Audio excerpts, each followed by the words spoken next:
En nuestro viaje por las legiones hemos visto algunas sumamente interesantes.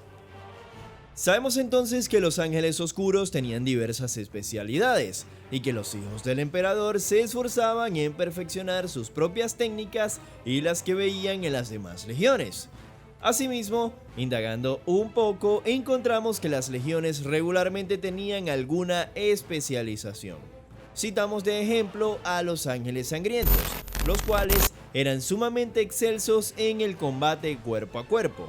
Y, de hecho, en la época de la Gran Cruzada se creía que los ángeles sangrientos, junto con los devoradores de mundos, eran los mejores en este tipo de combate.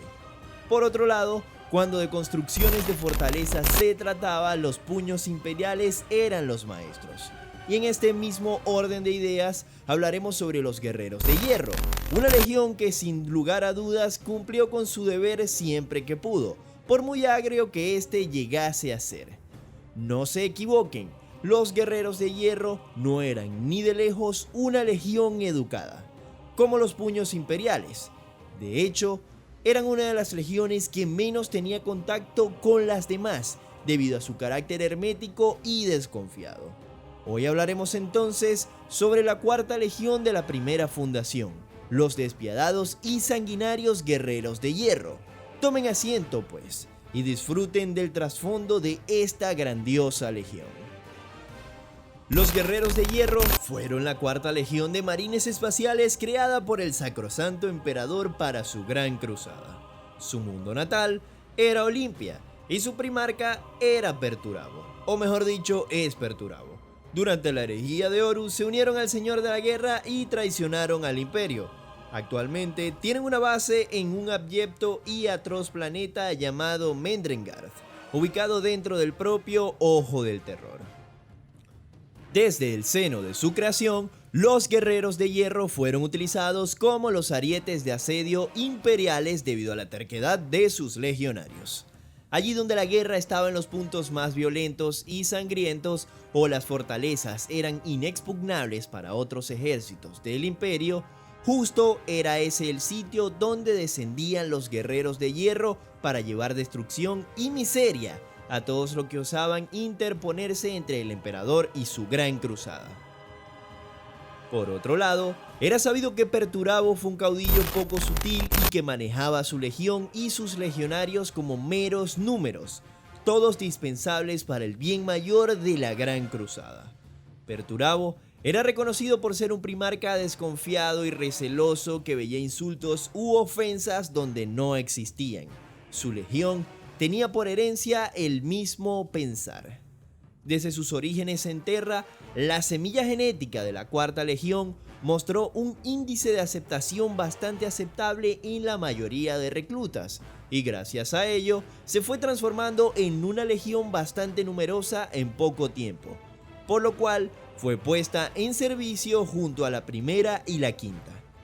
Posteriormente, los guerreros de hierro lucharon activamente en las guerras de unificación de todo el sistema solar, y fue tan magnífico el trabajo que hicieron que pronto fueron recompensados con tecnología más avanzada. Además, un gran número de nuevos aspirantes provenientes de la tercera legión fue puesto a la orden para los guerreros de hierro, ya que la tercera legión estaba teniendo problemas terribles con su semilla genética. Gracias a todo esto, en los primerísimos años de la Gran Cruzada, fueron una de las primeras, o la primera legión, en ostentar una larga fila de honores y de tener colosales flotas expedicionarias. Su nombre comenzó a hacerse reconocido por los espacios conquistados por el imperio.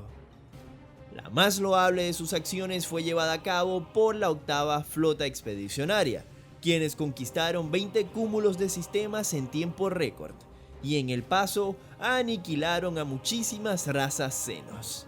El emperador en persona reconoció estos logros y los alabó por ellos. El problema fue que a medida que la legión iba conquistando más sistemas, fue perdiendo ese rasgo cultural y distintivo de Terra, y para cuando se dieron cuenta ya eran algo totalmente diferente a nivel primordial. Sin embargo, el orden de la legión se mantenía intacto y seguía siendo bastante efectiva al momento de combatir. Gracias al tiempo que estuvieron solos, comenzaron a adoptar diferentes pensamientos, pensamientos que según otras legiones podían ser o no positivos. La legión solía superar cualquier obstáculo o dificultad con la aplicación y meticulosa fuerza de sus armas, en lugar de astutas estratagemas o sangrientas heroicidades, y ese rasgo los diferenció muchísimo. Así pues, mientras los ángeles oscuros preferían ir directo al grano y decapitar al líder enemigo, o los ultramarines gustaban de poner en práctica exquisitas estrategias, los guerreros de hierro tenían un modus operandi extrañísimo. Primero bombardeaban puntos clave durante días o incluso semanas, y el lugar quedaba convertido en una astilla rota. Luego, descendían y creaban un intrincado sistema de trincheras y eliminaban con una facilidad gélida a los elementos restantes de resistencia. Y posteriormente rodeaban el lugar donde se ocultaba el gobernador o el sistema de gobierno y lo destruían sin ningún ápice de remordimiento. Obviamente, un sistema de combate como este traía pérdidas bastante grandes.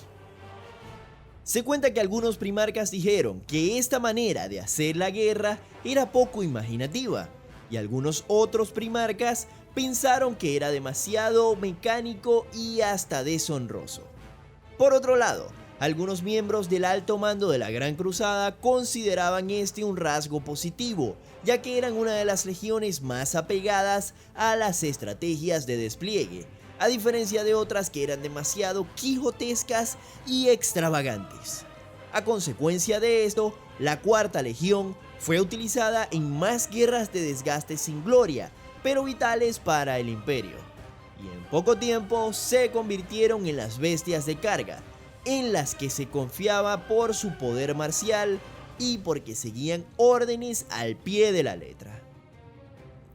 Además, donde otras legiones de tamaño sustancial como la de Leman Russ, Ferrus Manus y Horus Lupercal se negaban a dividir sus fuerzas por órdenes de comandantes de operaciones menores y menos humanos, la Cuarta Legión no se echaba atrás ante ningún deber al que fueran lícitamente asignados.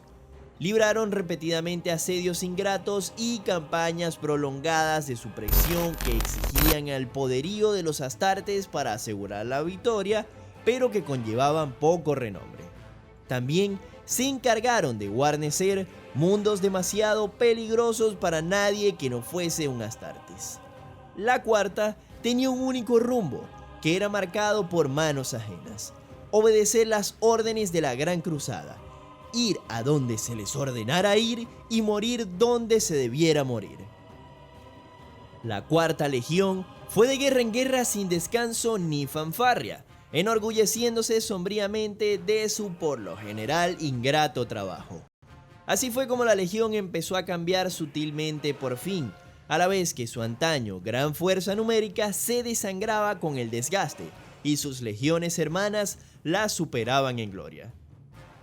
Visto en perspectiva, es quizá posible ver que fue en esta época, antes incluso de reunirse con su primarca, cuando por fin apareció una sutil división entre la Cuarta Legión y sus hermanas, creando una fractura que solo empeoraría con el tiempo.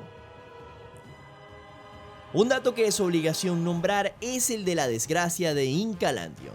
Según los libros de historia imperial, a los guerreros de hierro se les dio la tarea de capturar el mundo forja de Incalandion, en una devastadora campaña que duró un año aproximadamente. Y aunque al final el lugar fue tomado, las bajas en la legión y en la flota expedicionaria fueron gigantescas. Al menos 30.000 astartes perdieron la vida y un 90% de los componentes humanos murieron. El problema con esta campaña radicó en que el contraataque por parte de las fuerzas enemigas no fue previsto, y gran parte del plan de los guerreros de hierro se hizo añicos, y a pesar de ello, se negaron a retirarse. Muchos primarcas opinaron que la Cuarta Legión se había arriesgado deliberadamente a ser derrotada para demostrar que podían cumplir con lo que se les había encomendado, sin importar los costos. Aquí caemos entonces en un debate moral, ya que, A menudo las victorias de la Legión nunca fueron cantadas, porque eran guerras de desgaste en las que ningún primarca quería participar, pero al momento de cometer un error, todos se fueron encima de ellos como aves de rapiña. Así de lógico es el imperio de la humanidad. Cierto es que lo que restaba de la cuarta, después de Incalandion, ya no era una legión favorecida, y peor aún, no tenían un primarca que hablase por ellos. Incalandion había arrojado una sombra monstruosa encima de ellos, y la gran mayoría de comandantes imperiales no querían servir con ellos debido al riesgo de otra masacre como la de Incalandion. Tiempo después fue encontrado Perturabo y la suerte de la legión cambió, para mejor y para peor. En primera instancia se supo que Perturabo era un primarca hambriento de nuevos conocimientos, y su capacidad de absorción dejó atónitos a muchos estudiosos de la historia imperial. Y pronto se dijo que Perturabo era el más dotado en términos de inteligencia científica y técnica de todos sus hermanos. El problema era que gran parte de esa sagacidad estaba dirigida a su interior, y Perturabo era una mente maestra y calculadora, y distante a la que no le importaba mucho socializar con otros, ni se dignaba explicar sus actos o acciones a quienes lo rodeaban, ni siquiera a sus hermanos primarcas, con los cuales se mostró frío y reticente. Para el emperador, esto importaba poco y en Perturabo encontró una nueva arma para su gran arsenal. Para la mente de Perturabo, las batallas eran algo que concretar y superar, y no pasó mucho tiempo para que los enemigos del imperio sintiesen el poder de su mortífera mente. La transición de la autoridad de la legión a Perturabo fue rápida y absoluta. En aquella época se habían reunido 35.000 astartes y otros 17.000 estaban dispersos por toda la galaxia. Tras llevar a cabo una revisión del historial bélico, doctrinas y prácticas, Perturabo se sintió decepcionado e impuso el diezmado. Por los fracasos de la legión todos sufrirían, pues todos eran culpables. Como decía el diezmado, la guerra es inequívoca, indiferente, inmisericorde y ciega. A ciegas también será la selección de aquellos que pagarán el precio de sangre por el fracaso general de vuestro historial. 1 de cada 10 legionarios, determinado por sorteo, fue ejecutado sin honor, un acto realizado por los propios camaradas de cada reo con las manos desnudas. Algunos en la corte imperial protestaron por este sangriento mandato, creyendo que el emperador había dado poder absoluto sobre una legión astartes a un loco, mientras que otros, más comedidos en sus críticas, opinaron solo que el mando se le había dado demasiado pronto al primarca, que no estaba acostumbrado a los usos del imperio. El más vehemente de estos críticos fue Robert Gilman, primarca de los ultramarines, que se enfureció ante la ignominia de las muertes que habían sufrido valerosos astartes junto a los que había luchado su propia legión. Fue un brote de discordia entre los dos primarcas que, aunque más tarde fue eclipsado por otros rencores y disputas entre los primarcas, ninguno de los dos olvidaría. Todas esas críticas fueron silenciadas por el emperador. Para los sobrevivientes del diezmado, la lección estaba clara: así sería el gobierno de Perturabo.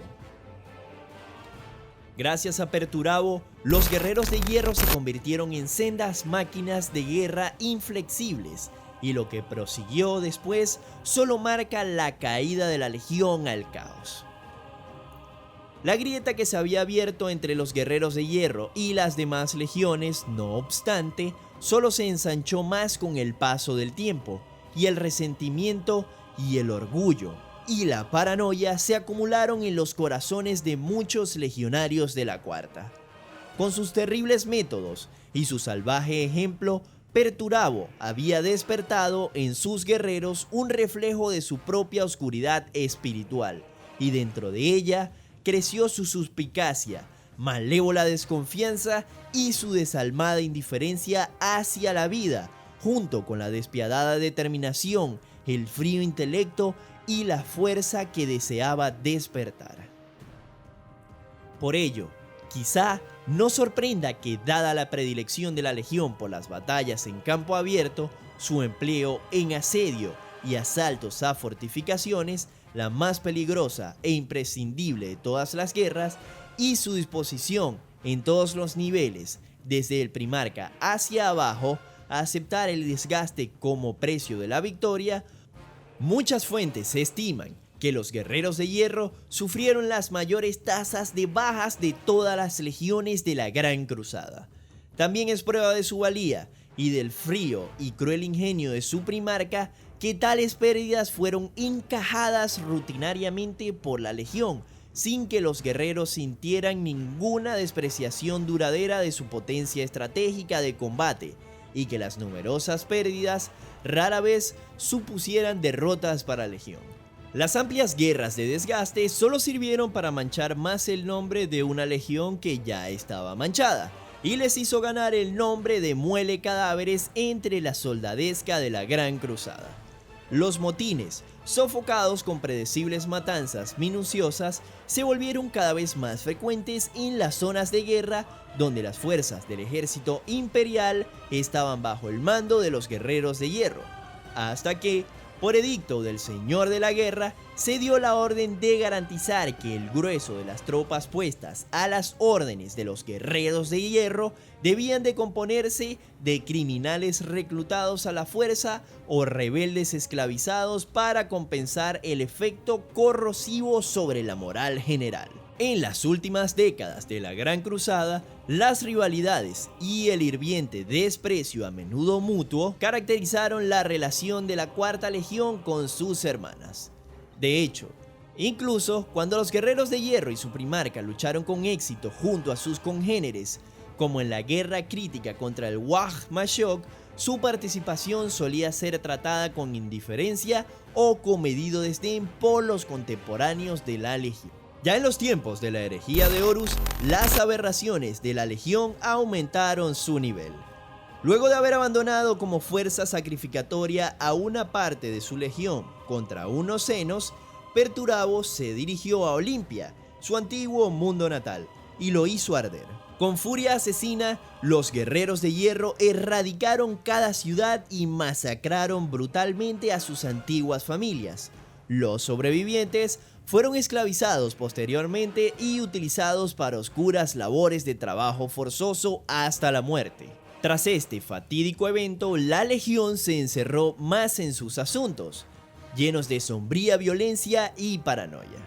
Oprimió brutalmente a los mundos que en antaño guarneció y desató genocidios al primer atisbo de rebelión. En Istvan, los guerreros de hierro formaron parte de los traidores que mataron a las legiones leales, y a diferencia de la gran mayoría de las legiones traidoras que participaron, los guerreros de hierro llevaron a cabo una limpia labor y sin muchos derramamientos de sangre, siempre apegados a su tipo de guerra metódica y racional. Después de la masacre, dejaron 3 columnas de legionarios que fueron erradicados por Corax. También, en la herejía, convirtieron el mundo agrícola de Tadar en un desierto inhóspito, estéril y radioactivo debido a los constantes bombardeos químicos por parte de los guerreros de hierro.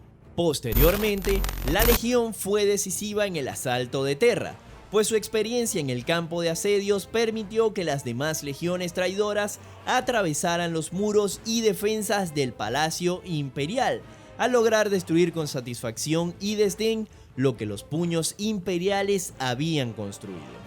Hay que recordar además que la única legión que mantuvo Astartes en planetas fueron los guerreros de hierro, y cuando el conflicto estalló de forma abierta en toda la galaxia, Horus tenía bajo sus garras un sinfín de mundos en los que habían legionarios de la Cuarta Legión.